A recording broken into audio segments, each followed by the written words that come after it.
friends. Welcome to Sky House Herbs podcast. I'm Ashley Elenbaas, a clinical herbalist, and in this space, I share my knowledge and experience with plant medicine to help you on your own journey of healing and transformation. Join me in exploring the ancient wisdom of plant spirit medicine and how it can be used to heal the body, mind, and spirit. We'll talk to experts in the field and share stories from people who've been transformed by powerful plant allies. New episodes are released each Monday, so please subscribe. And now, let's explore this mystical world of plant medicine together. Hey, Herbies, welcome in and welcome to this week's episode. I'm so glad you're here. If you are new to my channel, welcome. And I love talking about herbs and all things related to health, wellness, and deeper meaning from all aspects of life. So if you haven't yet subscribed to my channel, please just take a moment to click the subscribe button. That really helps me. And if you like this video, click the like button and leave a comment. Let me know what you think, what you like more of. And yeah, if there's any topics that you would like me to cover on my channel. I also wanted to mention before we go into today's content, which is about establishing a connection with plants for healing, which I'm really excited about. And I have a bunch of notes that I'm happy to share with you about what I've learned through the process of connecting with herbs on a deep level. Before we go into that, I wanted to just remind you that I am starting my year 1 herbal apprenticeship course, and you can find more information online at skyhouseherbs.com. The year 1 apprenticeship course will start on April 24th of this year, and we offer need-based tuition for those of you who can't afford the regular tuition rate. And we really want to make herbalism accessible to all people. So please, please take a look and see if this might be a good match for you to help you dive into the study of plant-based medicine and holistic living. We also have other upcoming events that you're welcome to join us for, both online and in person, including our Roots and Spheres course, which covers astrology and herbalism. And we have some in-person classes happening in Minneapolis and in the Minneapolis area. If you go to skyhouseherbs.com and click on events, and all of those links will be below. So have a look and see if there's anything you want to attend. Now, I have noticed over the years that I have a lot of students and clients and friends that always ask the question, how do I connect with plants? And for some of them, the question is coming from a place of, I don't know anything about plants. Like, I don't know, I just see green. Like, I look outside and it's all green. I'm like, okay, that's a pine tree. And that's about all they know. And they feel really overwhelmed by the plant world. So that's one place people come from. Another place people come from is like, you talk to plants, that's a little woo-woo. It's a little crazy. Like, I don't know if I believe in that, but I'm curious. Like, I kind of want to know, how do you connect with plants in such a deep way? Like, why are you so obsessed with plants? Like, you seem relatively normal, relatively normal. But yet you have this fascination and like attraction to the plants. Like, what is that about? And I think some people also they ask the question of, how do I connect to plants from a place of being like, isn't it presumptuous that you can connect with plants? Like, who are you to connect with plants? And I like that one, because I'm like, well, who are you not to connect with plants? Like, you grew on this earth just the same as the plants and the animals. And a lot of indigenous people have connections to the plants, because they are a part of earth, just like you are. So don't assume that you can't have that connection to the herbs as well. So what I want to do is share with you some simple ways, and that's the title of this talk, simple ways to connect with herbs for healing, because I want to demystify a little bit of this for you, because it's not that hard. And I wanted to take a moment. I want to take a pause, like I like to do, and look at the root word and look at the etymology and the history of the word simple. Because I said simple ways to connect with herbs. And I just want to clarify that simple doesn't mean easy. That, just because something is simple doesn't mean that you'll be able to do it right away, that you'll be good at it right away. Might not be easy for you. But what I'm going to share with you are 5 very simple things. And the etymology of the word simple, I think, is important here. So the word simple, let me grab my notes. So simple comes from around, we see this being written about or starting to come into vernacular use or common use around 1200. And it means free from duplicity, upright, blameless, innocently harmless. So when you use the word simple to describe something as an adjective, we're saying that something that is simple is blameless, it's free from duplicity, it is upright. And I want to say that this is so important because these practices and the practice and the act of befriending and connecting with herbs and plants and trees, all of these living things in the plantier kingdom, that it is simple because it is so natural. It is blameless. There's nothing wrong with it. And there's nothing duplicitous. Just because you connect with plants doesn't mean that you're anti-human. That's crazy. That's silly. Just because you feel a kinship towards plants, it doesn't mean you can't feel equal kinship towards people and animals. So you don't have to feel like there is something about, if you were to connect with plants, it means you're not connecting or that you're living a double life. There's nothing duplicitous about the simple act of connecting. And if you are, let's say, a pharmacologist or a lawyer or a doctor or, I don't know, Wall Street analyst, if you go at these simple ways of connecting with plants, you won't feel like you're living in 2 opposite worlds because you'll realize it's all part of the same world. It's all one world. It's like one big world with a bunch of different things and ways of looking at things. So I can look at things through the lens of my more linear mind, and I can look at things through the lens of my more holistic mind. But in the end, there's just one large mind. I think this is just my philosophy that holds all of it in its arms. So simple. The other thing about simple I want to say is that the evolution of the word simple, meaning a notion of without parts or having few parts, or is free from complexity or complication, is also part of the gift of what's simple. When something is simple, it has very few parts. It is very uncomplicated. And because of its simpleness, it is pure and it is very open and very inclusive and very engaging. So I hope that in sharing these simple practices with you, ways of connecting to plants, that you will, through time, because one of the things I wanted to say here is that simple things practiced over time equals mastery in the end. And I'm not saying I'm a master, and I'm not saying most herbalists would never say I'm a master herbalist or I'm like a master at this.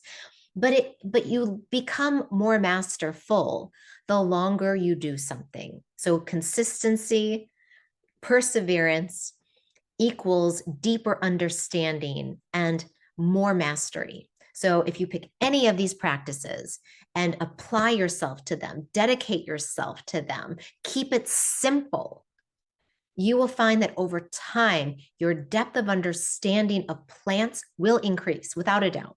There's nothing in this list that won't deepen your connection, your relationship, and ultimately a very healing experience for you in connecting to the plants. Okay, so you're like, well, what are they? Okay, well, let me tell you. The first one is growing herbs. It's very simple. Growing herbs is not complicated. It is a very simple act of giving and nurturing some other living thing. So if you're a mother or a caretaker in any way, you're already doing this. So do this for the plants, caretake for the plants. I think I've lived in many different situations. I've lived in apartments. I've lived, in home share situations with roommates. You can grow plants. If you have a windowsill, you can grow a plant. It can be very, very simple. But the act of caring for and growing herbs, especially medicinal herbs, if you're interested in herbalism, which I'm assuming you are listening to my channel, that is so simple, and just do it. And I promise you, if you commit yourself to a year of growing a medicine that you feel attracted to, then you will start to experience healing. If you are not sure even where to start with herbs, a few simple herbs that you can grow easily are plants in the mint family. So I would recommend starting with peppermint or lemon balm. Another herb that I love to grow, that was one of my kind of like gateway herbs into growing herbs, was rue.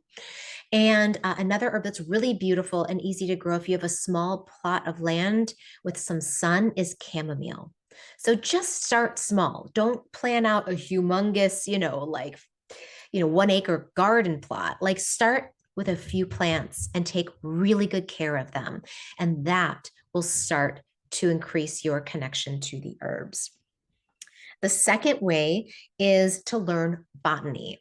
And this is really fun. This is really fun. It's kind of geeky, but it's really fun to learn the names of plants and to learn about plant families.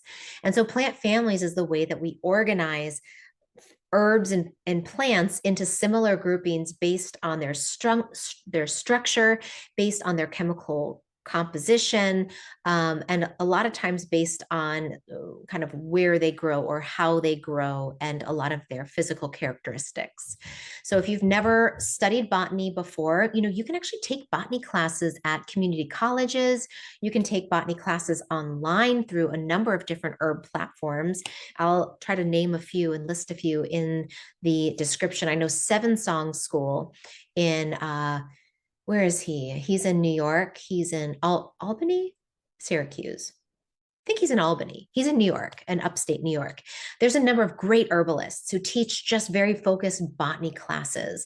So that's a really great way because when you learn the plants' names, you create a connection. So think about it. When you meet someone and you learn their name and you commit to remembering their name, and next time you see them, you're like, hey, Bethany, or, hey, Sally, and you know their name, you're connected more. But if you never learn a person's name and every time you see them, you're like, oh, hey, gosh, it's good to see you. It's been a while. Yeah, that last conference. Ooh, right? Like there's this awkward distance when we don't know what to call someone. And the same thing is true with plants. When you get to know what to call them, suddenly you're like, and then I like to, this is one of my kind of weird woo-woo things, is I like to introduce myself.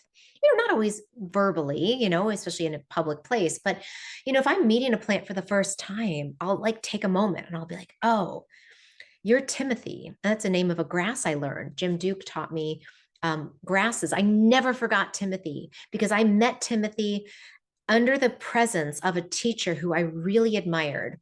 And I said to Timothy, I will never forget you. I'm Ashley. You're Timothy. I will remember you. And I learned what Timothy looks like because so many grasses look very, very similar. But Timothy has some features because I looked really closely at him. I got to know him as his own unique spirit. So now, whenever I'm walking and I see Timothy, I'm like, Timothy. And I feel good because I know you. And maybe Timothy has no idea who I am, but I feel a closeness with it. And I believe as an herbalist, when we know and we have closeness with plants, we are more likely to protect them. We're more likely to advocate for them. And that is good for our planet right now. So the more people that know plant names is better for our planet. I think we should be teaching our kids more names of plants and birds than we should be teaching them logos for large corporations. Okay. I know I'm speaking to the choir here. All right. So that's my second one. Learn botany, create connections with the plants by learning their names. And you don't have to go crazy. Start with maybe 5 and just really get to know those, memorize those plants. So no matter where you go, you are going to be able to recognize them and know them. And there's actually a really good app. I'll include a link down below. You do have to pay for it, but it's worth it in my opinion. It's called Picture This. And it's a really good one. There's a lot of crappy apps that you can take a picture of an herb and it will tell you something completely wrong. What I really like about this one is when you take the picture and you look, you can swipe through other images and just double check and make sure it's the same exact plant. And then I always like to do another cross reference by Googling the Latin name and then comparing it and just making sure. So, anyway, I'll include a link for that because that's a really, really good way to build and forge a connection with the herbs. The next one is to watch a single plant in nature through all four seasons, or if you live somewhere sort of tropical, then through the two seasons, the rainy and then the dry season. And this is a great way to get to know plants. If you can't grow them in a garden or you don't have an interest in growing plants, because it's a great way to see plants in their native environment. We can learn so much about a plant watching how it grows, where it grows, who it likes to surround itself with, right? Like you can tell a lot about a person with who they keep company with. And you can tell a lot about a plant with by who it keeps company with. So that can be a really fun activity. And so one way to do this that I would recommend is start with a plant that you're really attracted to. So hold on, my child is calling me. Okay, we're back. That is the thing when you have a child home from school and you're trying to get your work done is you got to be resilient and you got to be able to stop and start about 100 times. Okay. So I was saying, watch a single plant through nature through the seasons. Yeah. So then I was saying that the natural native environment tells you a lot about a plant. And I think it's so nice. Oh, I was telling you what to do. Okay. Sorry. So here's what you do. You find a plant that you're really attracted or like interested in. So for me, it might be a native wildflower, a native pollinator, or maybe a native fruit bearing tree. So just something that you're interested in, right? It's going to be a lot more, you're going to be a lot more attached to it, which is what you want. Because part of what we're building is like healthy attachment with the plants. So find something you're attached that you want to attach to, and then just sit with it and walk by it. And for some of you, there might be a trail that you walk like very regularly, maybe even out your front door. Maybe if you have land on your property, and as you walk through that space and you see that one plant, I just want you to stop. And if you have a few breaths to just stop and really look at it and acknowledge it, if you have time, sit down, just sit there with it and just kind of be in its environment and do that as often as you can. And you'll be amazed at how much you learn about that plant and get to know it. And I always like to like touch the plant. I mean, first identify it, learn its name, right? Because you don't want to be touching like poison ivy. Like, oh, look, you're so shiny and pretty and you've got 3 leaves. That would be a bad thing to touch. So you want to know what it is and then touch the leaf and maybe smell it and see what it smells like and what is the texture like. And another great thing to do when you're out there is bring a pad of paper and a pen and just or a pencil and sketch that plant through the seasons, and you'll learn so much, and then it will inspire you to want to also go home and search the webs and search your books and just see as much as you can, and learn about that plant. And that will connect you very deeply to that one herb. Another practice you can do is to choose one herb to study for a year. And this is a great way to really take a deep dive in. So, kind of like sitting outside with a plant or a tree through the cycles of the season, committing to one plant. And so last year, I really was paying a lot of attention to blue vervain. And the year before that was Monarda fistulosa. So I really like having kind of a plant of interest that I teach about, that that I take, that I medicine make, that I grow. And it becomes sort of my like herb of, yeah, it's like my herb of the year. And that's a really nice way to learn about the plants. And Phyllis Light, who is an Appalachian herbalist, she teaches Southern folk herbalism.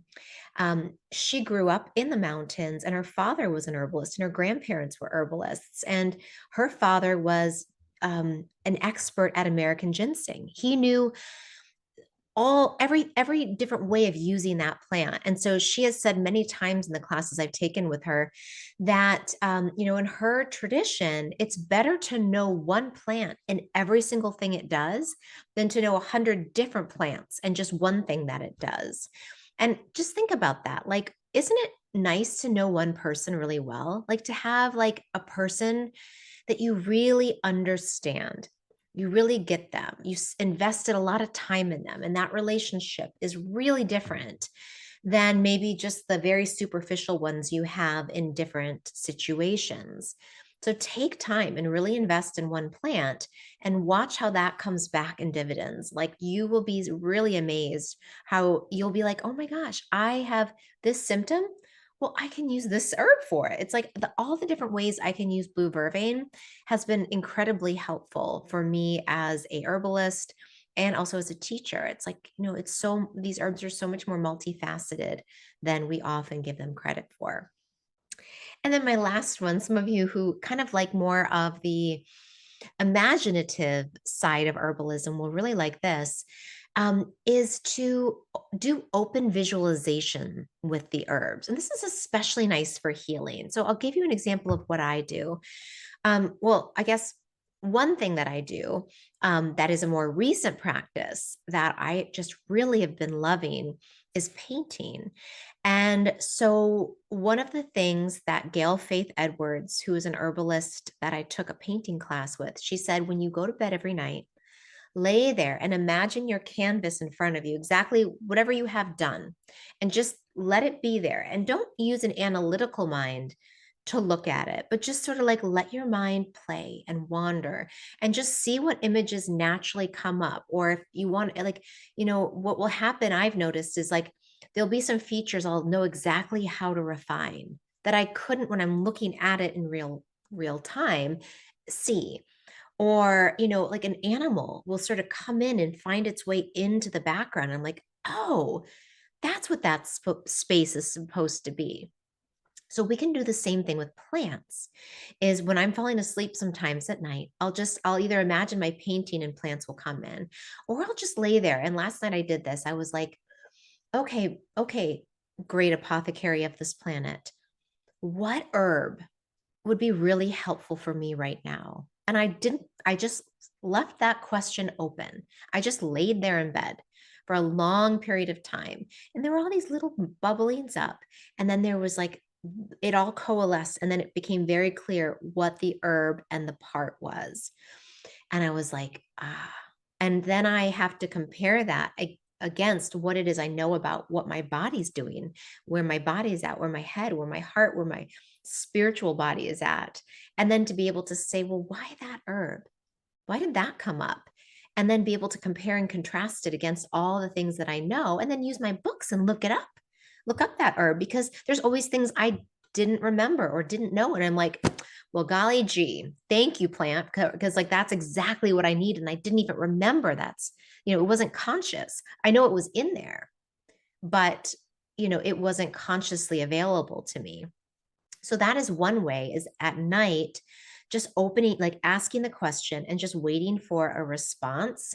And then if it's an herb you've never heard of before or never worked with, you need to do your research. Don't just blindly start taking like, belladonna, like that could be lethal. But, if you get a hit with a plant that you've used, then you can use it as you wish. But if it's a brand new herb, do your research. Like that's like the breadcrumbs. And I think as an herbalist, we're always looking for the breadcrumbs to take us deeper into our relationship with the herbs. And it might be that you need it as a flower essence. It might be that you need it just for a week or a month, but that's a really intuitive way of opening up space for plants to come in. And if laying down at bedtime doesn't work for you, you can also just do it during the daytime as an open meditation. When I say open, it's because you're not looking for something in particular, right? You're just saying, I'm going to ask a question and I'm just going to open up that space and like be patient as things arise, and then see what sometimes it shows up as images. For whatever reason, last night it showed up as the jar with the root in it. And I was like, well, that's very clear. That's exactly what I have. That's the one on my shelf. But for you, it might show up. I've had this happen before as like a plant, like the big flower shows up, or the whole plant shows up, or a book shows up with, and it opens to a page. Like there's a million ways the plants can reach out to you, that there can be this sympathetic resonance between you and a plant that might be just what you need. So that is what I have for you today. I hope this was helpful and gave you some ideas of ways. And again, simple, not easy, but simple things that are without parts, free from complexity or complication, innocent, harmless, free from duplicity or two-sided or two-facedness. These are ways of connecting pure from like the pureness of your heart to the pureness of the plant spirit. And that is such a nice way to deepen your connection if you're looking to plants for healing. So tell me if you've had experiences. Do you have any practices that you really like for connecting in that way with plants? Maybe, oh, you know what? One I didn't add to my list is like making medicines can be a nice way to connect, like tincturing or drying the herbs. So please feel free to add to my list. I love to hear from you. All right. Thanks, everyone. If you haven't subscribed, click that subscribe button and stay tuned for the next episode. Bye.